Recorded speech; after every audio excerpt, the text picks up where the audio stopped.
Gujarat focus ન્યૂઝમાં આપનું હાર્દિક સ્વાગત છે. હું પાયલ. આજના મુખ્ય સમાચાર. સેલ્સટારે ગુજરાતમાં સૌપ્રથમ વખત નેક્સ્ટ જેન વેલનેસ અને રિજુવેનેશન થેરાપી HBOT લોન્ચ કરી. ગુજરાતના માનનીય મુખ્યપ્રધાન શ્રી ભૂપેન્દ્રભાઈ પટેલે 25 ડિસેમ્બર 2024ના રોજ અમદાવાદમાં આ અત્યાધુનિક સેન્ટરનું ઉદ્ઘાટન કર્યું હતું. દ્રોણાચાર્ય પુરસ્કાર વિજેતા અને વિરાટ કોહલીના કોચ શ્રી રાજકુમાર શર્મા અને અતિથિ વિશેષ એવા અમદાવાદ મ્યુનિસિપલ કોર્પોરેશનના ભૂતપૂર્વ નેતા શ્રી ભાસ્કર ભટ્ટની હાજરીમાં શરૂ કરવામાં આવી હતી. હું પોતે ડૉક્ટર દિવ્યાંગ પટેલ, અહીંયા મેડિકલ ડિરેક્ટર છું સેલ્સટાર હોસ્પિટલમાં. અને આજે જે આપણું ઓકેઝન હતું દેટ ઇઝ ફોર હાઇપરબેરિક ચેમ્બર જે આપણે લાવ્યા છે ગુજરાતમાં વેલનેસ માટે, જે કદાચ આપણું ફર્સ્ટ ટાઈમ ગુજરાતની અંદર આવી રહ્યું છે.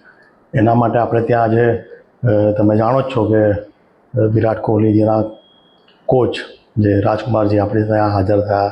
એમણે જરા સાંભળ્યું એના વિશે ત્યારે ખૂબ ખુશ થયા કે આ વસ્તુ જે ફોરેનના સ્પોર્ટ્સ પર્સન બધા લે છે, ફેસિલિટી આનો ઉપયોગ કરે છે, જે હવે આપણે ત્યાં ઇન્ડિયામાં અને ગુજરાતમાં એ પણ અમદાવાદમાં અવેલેબલ થઈ ગયું છે. તો એ ખૂબ ખુશ થયા અને એમણે બહુ સહજતાથી આપણે ત્યાં એમણે હાજરી આપી અને એમણે મને પ્રોમિસ પણ કર્યું છે કે હું આ જે આપણી પાસે આવી ગયું છે આજે સંજીવની બુટી જેને કહેવાય, તો કે હું દરેક સ્પોર્ટ્સ એકેડેમીમાં હું વાત કરીશ એના માટે.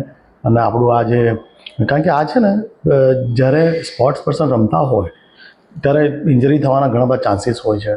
હવે જો સર્જરી કરવાની આવે તો ઘણા બધા સ્પોર્ટ્સ પર્સનનું કેરિયર ખતમ થઈ જતું હોય છે અથવા તો ડિલે થઈ જતું હોય છે. તો આપણે જે ટ્રીટમેન્ટ કરીએ છીએ એ વિધાઉટ સર્જરી, ખાલી ને ખાલી માત્ર જે શરીરમાં જે સ્ટેમ સેલ્સ હોય અને એ સાથે બીજા ઘણા બધા સેલ્સ હોય જેનો આપણે કોમ્બિનેશન યુઝ કરી અને ફાસ્ટ હિલિંગ માટે આ ટ્રીટમેન્ટ કરીએ છીએ. સાથે હવે આપણી પાસે હાઇપરબેરિક ચેમ્બર જે ઓક્સિજન થેરાપી કહેવાય છે એ લઈ આવ્યા છે. તો એ હિલિંગને વધારે ફાસ્ટ કરશે, હિલિંગ એકદમ પ્રોપર થશે અને કોઈપણ જાતની સર્જરી વગર ફરીથી એની એ જ સ્ફૂર્તિ સાથે પ્લેયર એમની સાથે ગેમ રમી શકશે. So this is for that only. Or બીજું તો એમના પ્રોસેસ જે છે હા અને કેવી રીતે એના સ્ટેશન લેવામાં આવી રહ્યું છે અને આનું કેવી રીતે કોસ્ટિંગ સ્ટેમ સેલ્સ એટલે આપણા બોડીનો માસ્ટર સેલ છે કે જેની પાસે એવો પાવર છે કે જે ઇન્ટરનલ જે પ્રોબ્લેમ્સ હોય એને હીલ કરવાનો એની પાસે પાવર હોય છે. એ કુદરતી વસ્તુ છે. આપણે એ જ ઘણીવાર કેવું થાય શરીરની અંદર જે ખરાબ સેલ્સ છે એ હાવી થઈ જતા હોય છે.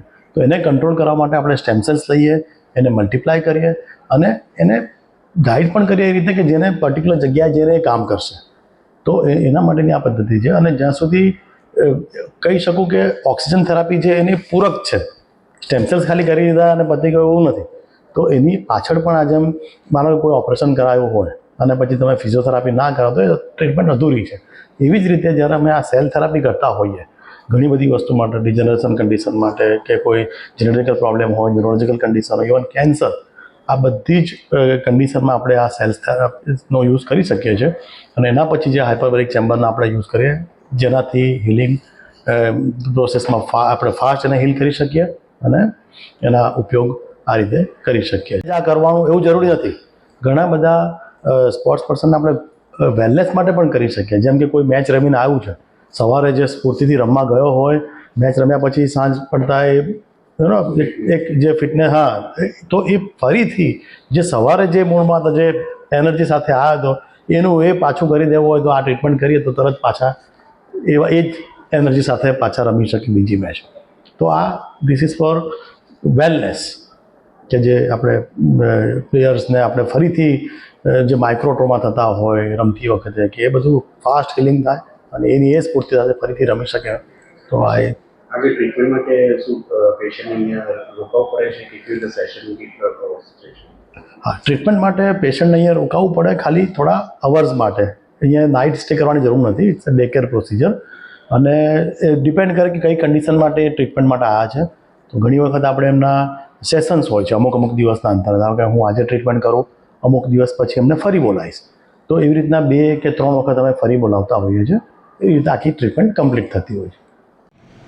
અને બીજી એક પ્રાઉડ મુમેન્ટ આપણા ગુજરાત માટે એ છે કે જે ગોલ્ડન વાયલ જેને કહેવાય છે, જે અત્યાર સુધી ખાલી અમેરિકામાં અને જે આઉટ ઓફ ઇન્ડિયાના જે સ્પોર્ટ્સ પર્સન્સ બધા હોય છે એ એમની પાસે જ આ ફેસિલિટી હતી. હવે આપણે એ ગોલ્ડન વાયરની ફેસિલિટી આપણે આ સેન્ટરમાં અમદાવાદની અંદર પણ લઈ આવ્યા છીએ, જે આપણા માટે તો ખરેખર એક બહુ પ્રાઉડ મુમેન્ટ છે.